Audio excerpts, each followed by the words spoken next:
I know you feel this movement right here. Isha, give me your son. Isha, give me your son. No. Ew. You don't like it? Yeah. Why? It feels like what? It feels like I'm touching. It looks like I'm touching. What? Gross thing. Grossing. Gross. A gross. Now guys, we are gonna make ichli kofte. Huh? Yeah, ichli kofte. No. But you are eating that with yogurt. Blech. No. No. Don't do that. Because it's food. I think you're gonna cry because of the onion. Let me help you do this first. Okay? But I don't want. Help me first. Okay. Hadi. Oh, I got the huge one. Oh wow. So huge Oh, one. okay, let's put it right here. No, not yet. You should. Oh my gosh, it fell down in the ground. You don't want to help mommy? Mommy, Is that? do mine also. Mommy, Yes. can you like What? like Like what? Like what's that? like cook makini? That- Look, because I put same color with parsley. yeah. I know now. Yeah. I Oh, let's know put it also. now. Okay, I will put it also. Ah. First, I'm gonna wash you. Yeah. Oh, let me put this also. It's wet. Oh. Still water. This is like so more parsley, more delicious.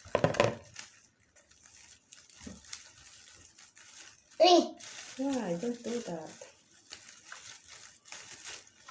And we're gonna put what's this? Huh? Vinegar. Oh, you put Yeah. vinegar. Put, Hadi, this one here.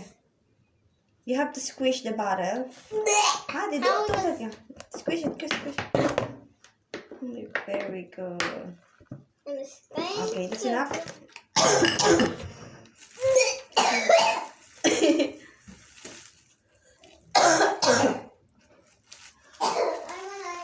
Okay. At lumayas na nga yung aking helper. Little helper. Mamaya naman ay gagawin namin yung kanyang homework. Kasi 1 week holiday dito sa Turkey, and then may binigay yung teacher na tawag doon. Ang tawag dito ay aratatin. It means para siyang review. Parang reviewer siya. Parang yung mga last na na pag-aralan nandun sa isang book na yon. Ayos. Ganun lang. Tapos may mga din siya, story, tapos may mga questions. Kailangan gawin yun ni Damla kasi nga sobrang higpit ng teacher dito, guys. Kahit grade 1 pa lang, talagang disiplinado talaga mga bata. Hindi ko alam sa ibang school lang kasi may mga naririnig naman din ako, napapanood ko na lagi ang complaint, ganito, ganyan. Hindi ko naman kasi na-experience, kaya hindi naman din ako nakaka-relate, ganyan. Kung ano yung na-experience ko dito. Ganun lang. So, may mga naririnig din naman ako na okay naman doon sa kanila, may ganito, ganyan, ganito, na sa amin, wala, ganun. Kasi yun, sobrang disiplinado talaga. Laging nagbe-message yung teacher na pag hindi nakagawa yung isang student, pag may-message ka agad yung teacher na may isang student na ganito, ganyan. Siyempre, malaman mo kung sino yung student na yun. Kung sino yung magulang, di ba? No! No! Because you just use tablet, Damla. You can play or whatever you want except using tablet.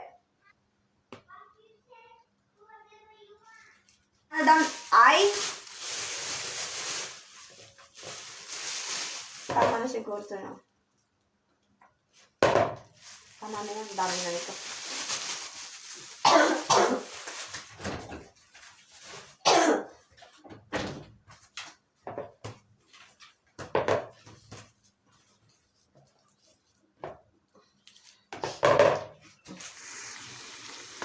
At ayan na mga guys, yung ating pampalaman sa ating ichli kofte. Ready na. Ngayon yung isa naman yung gagawin ko, yung yung tawag doon yung ichli kofte. Wait lang, pakita ko sa inyo. Kailangan natin ng irmik. Irmik, tapos ng wait a minute. Ito, ang ating bulgur koftes. Ayan, kailangan natin to. Ano pa ba yung kailangan? Ay, syunga. Kailangan ko pala ng mainit na tubig. Dahil ako nagpainit ng tubig.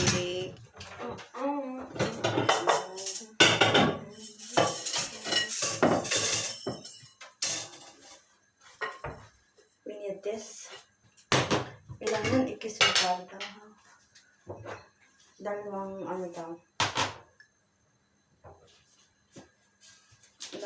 baso.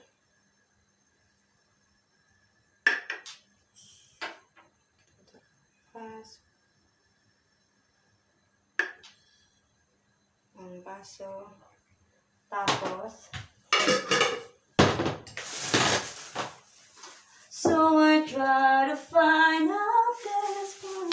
Chai bardak ito.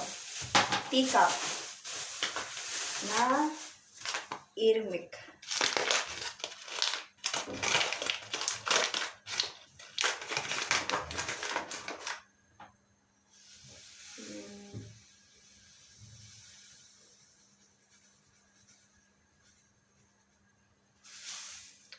Tapos, okay.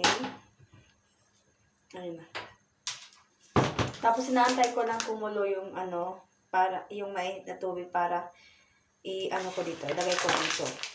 10 minutes. Pag nalagay ko dito, kailangan ko mag 10 minutes. 10 minutes? 10 minutes. Mag-wait ng 10 minutes. Hey guys, good. Kakakape ko na. Dinala na ako dito ng kape nung kasi hindi ako nakasama sa kanila. Ayun, ang aking niluto na ichli kofte. Ito na guys, yung mga naluto, mga natirang luto. Kasi kanina, hindi naman ni Murat sinabi sa akin. Nagkwento niya pala na magagawa ko ng ichli kofte. At buti na lang kamo, laging same ng yung ginagawa ko na maramihan. Ngayon, dumating yung kapatid ni Murat, dalawa. Ayun, sila. Nag-take out din sila. Yung saktong pagdating nila, nag-uhulma pa lang ako. Sabi ko, buti na lang kamo talaga. Nagpakulo kaagad ako dito ng tubig guys. So, para ready na, ipapakulo ko na lang. Tapos, iprituhin ko after ng pakulo. Ganon.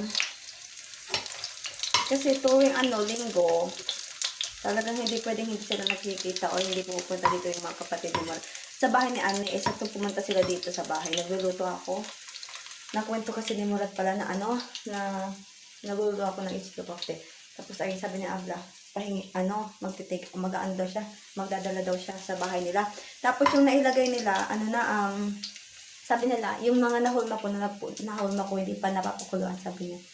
Ako na lang gagawa sa bahay, kasi nga, baka hindi pa maluto dito. Tapos sabi ko, sige. Tapos, bumunta sila dun sa taas, sa bahay ng isang Abla na kapatid ni Murat.